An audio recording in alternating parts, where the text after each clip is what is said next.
Hello dear students, তোমাদের সকলকে SF math academy চ্যানেলে স্বাগত। সর্বপ্রথমে তোমরা এসএফ ম্যাথ একাডেমি চ্যানেলকে সাবস্ক্রাইব করবে। ভালো লাগলে তোমাদের প্রিয় বন্ধু বান্ধবদের মধ্যে এই চ্যানেলকে শেয়ার করবে এবং তাদেরকে সাবস্ক্রাইব করতে বলবে। আজকে আমি তোমাদের সামনে ম্যাথামেটিক্সের যে টপিকসটা আলোচনা করব সেটা হচ্ছে কিন্তু উচ্চ মাধ্যমিক ক্লাস 12 এর থ্রি ডাইমেনশনাল জিওমেট্রির ডিরেকশন কোসাইন এবং ডিরেকশন রেশিওর যে প্রবলেমগুলো আছে সেই চ্যাপ্টারের যে হায়ার লেভেলের যে প্রবলেমগুলো আছে সেই প্রবলেমগুলো তোমাদের সাথে আমি সমাধান করার চেষ্টা করছি। তোমরাও কিন্তু আমার সাথে সেই জটিল ধরনের প্রবলেমগুলো সলভ করার চেষ্টা করো।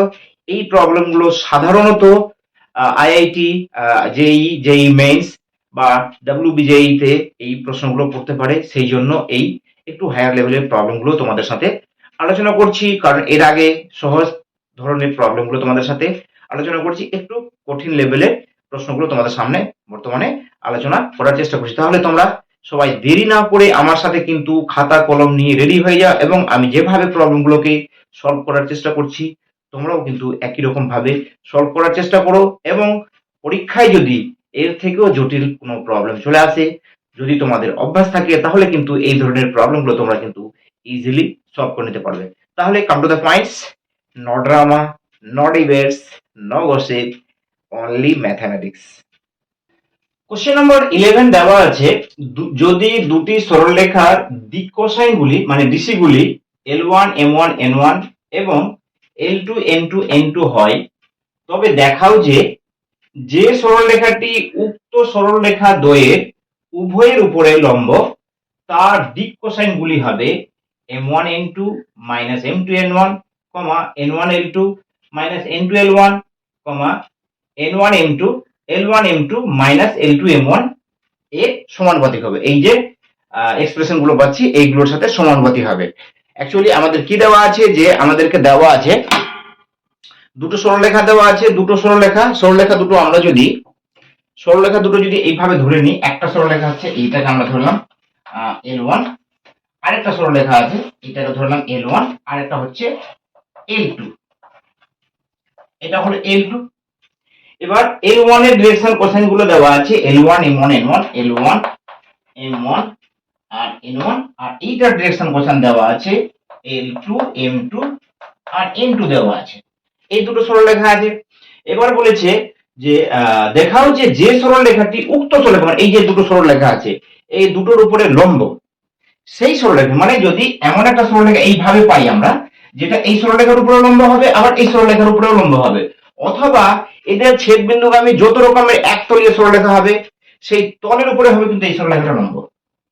তাহলে এই যে সরলরেখাটা, এই সরলরেখা আমাদেরকে বের করতে হবে, এই সরলরেখার ডিরেকশন কোসাইনটা হবে বলছে এইগুলোর সাথে সমানুপাতিক হবে।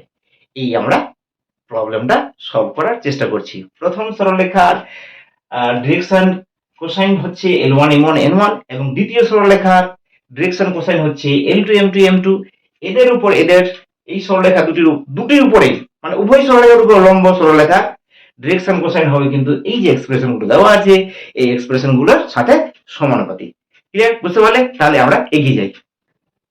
যে সরলরেখাটি এই দুটোর উপরে লম্ব হবে, তাহলে এই দুটো সরলরেখা দিয়ে যে তল গঠন হবে সেই তলের উপরে কিন্তু ওই সরলরেখাটা লম্ব হবে। তাহলে আমরা ওই মানে যে সরলরেখাটা আমাদেরকে নির্ণয় করতে হবে, মানে নির্ণয় সরলরেখার আমরা দিক কোসাইনটা তাহলে ধরে নিচ্ছি আমরা যে নির্ণয় সরলরেখাটির দিক কোসাইন হচ্ছে L M আর N। L M আর N আমরা ওই সরলরেখা মানে যে সরলরেখাটা নির্ণয় করতে হবে সেই সরলরেখাটির দিক কোসাইন গুলো আমরা L M N ধরে নিচ্ছি। তাহলে কি হবে, এই সরলরেখাটি কিন্তু হবে, ধরি অ্যাকচুয়ালি এরকম করে হচ্ছে প্রথম সরলরেখা এইরকম হলো, যার দিক কোসাইন গুলো মনে করি L1 M1 আর N1 হচ্ছে আরেকটা সরলরেখা আছে এইরকম আছে, আর এইটার আমরা দিক কোসাইন গুলো ধরে নিচ্ছি অ্যাকচুয়ালি L2 M2 আর N2 আমরা ধরে নিলাম। তাহলে কি হবে, আমাদেরকে বলেছে কিন্তু যে এই সরলরেখাটি হবে কিন্তু উক্ত সরলরেখার উপর মানে প্রদত্ত দুটো সরলরেখার উপরে কিন্তু লম্ব। তাহলে কিরকম হবে লম্বটা? এইরকম হবে কিন্তু লম্বটা, সরলরেখাটা এইভাবে লম্ব হবে। তাহলে এই সরলরেখাটাকে আমরা কি করব, এই সরলরেখার দিক কোসাইনটাকে আমরা L M আর N ধরে নিয়েছি।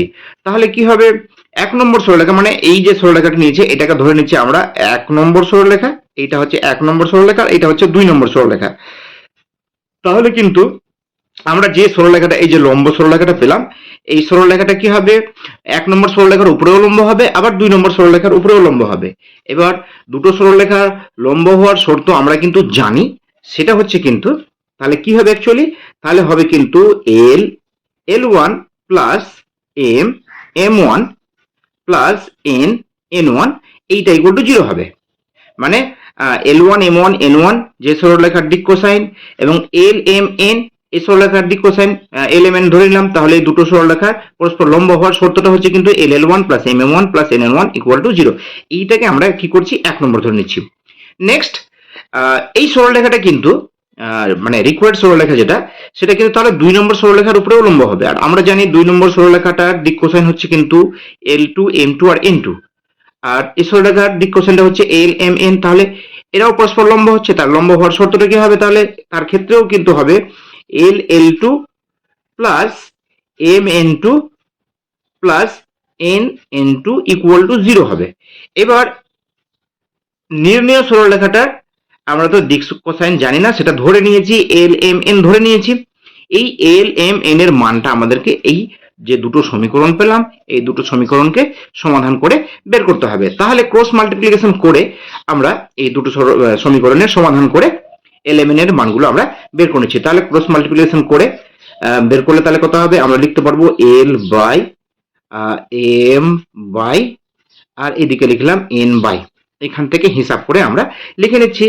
তাহলে এটার ক্ষেত্রে কত হবে, M1 N2 হবে, তাহলে এখান থেকে লিখতে পারবো M1 N2 আর মাইনাস কি হবে M2 N1 হবে, M2 N1।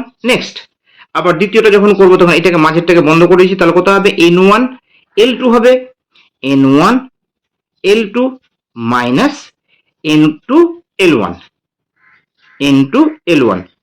একই রকম ভাবে এন এর ক্ষেত্রে তাহলে এটা বন্ধ করে দিব, এটা বন্ধ করে দিলে কি পাবো, আমরা পেয়ে যাব কিন্তু L1 M2, তাহলে প্রথম কি হচ্ছে এটা L1 M2 minus L2 M1।